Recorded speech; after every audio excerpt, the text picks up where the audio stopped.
په تیر شوي څلور میاشتو کې افغانۍ روپۍ ډېره غټه ترقي کړې ده. د ډالر نه هم زیاته ترقي کړې ده. ترقي مطلب دا نه ده چې د ډالر نه ویلیو سیوا شوې ده، د ډالر نه قیمت سیوا شوې ده. ډالر نه قیمت ښکته د افغانۍ روپۍ، خو په تیر شوي څلور میاشتو کې ترقي چې کومه کرنسیانو کړې ده نو هغې کې افغانۍ روپۍ چې کومه ده په ټاپ باندې ده. ډالر نه هم زیاته ترقي افغانۍ روپۍ کړې ده. بلومبرګ یو آرټیکل دی، د هغې مطابق ګوره پیسه چې څومره هم د کرنسي د پاکستان نه که د افغانستان د انډیا ده، دې کې پازیټیو کله بره کېږي کله ښکته کېږي. چې کله ښکته کېږي نو هغې له ډیپریسیشن ویلی شي، او چې ښکته کېږي هغې له اپریسیشن ویلی شي چې بره لاړه شي پیسه. اپریشیټ مطلب پیسه چې کله زیاته وخیږي.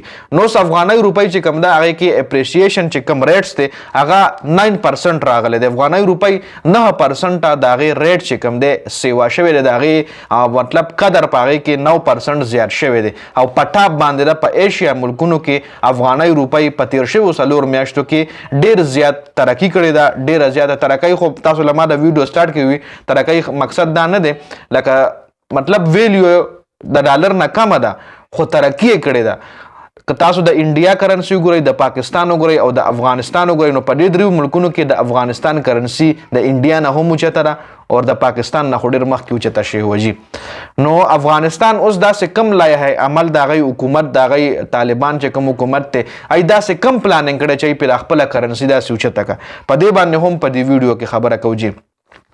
افغانستان چې کوم گورنمنٹ دی هغه صفا بین لګولې دی په افغانستان کې په ډالر باندې او په پاکستاني روپۍ باندې په پی کې آر او په ډالر باندې هغه په افغانستان کې بین لګولې دی چې افغانستان حدود کې څومره هم خلک چې تجارت کوي ای به صرف او صرف په افغاني روپۍ کې کوي.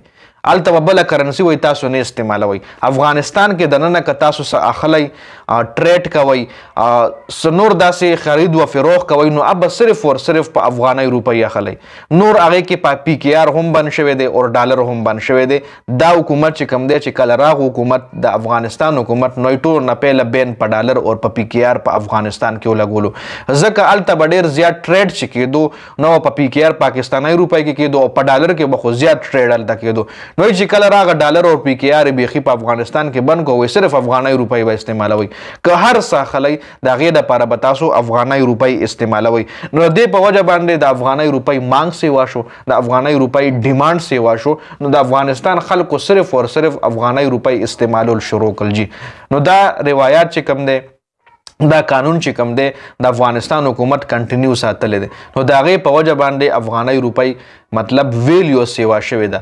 افغانۍ روپۍ د پاکستان او انډیا نه زیاته ترقي کړې ده او ښکاره خبره ده چې د بنګلادیش نه هم ښکاره مطلب ترقي کړې، سریلانکا نه هم ترقي کړې. په ایشیا ملکونو کې افغانستان کرنسي چې کومه ده دا ټایم په ترقۍ باندې روانه ده. نور که زمونږ کرنسي تاسو وګورئ نو هغه د پاکستان کرنسي که زه تاسو سره د هغې خبره وکړم نو د آی ایم اف د قرضې په وجه باندې زمونږ کرنسي سټیبل نه پاتې کېږي. ورځ تر ورځه هغې کې ډیپریسیشن راځي، ورځ تر ورځه هغه نوره هم ویلیو کیږي.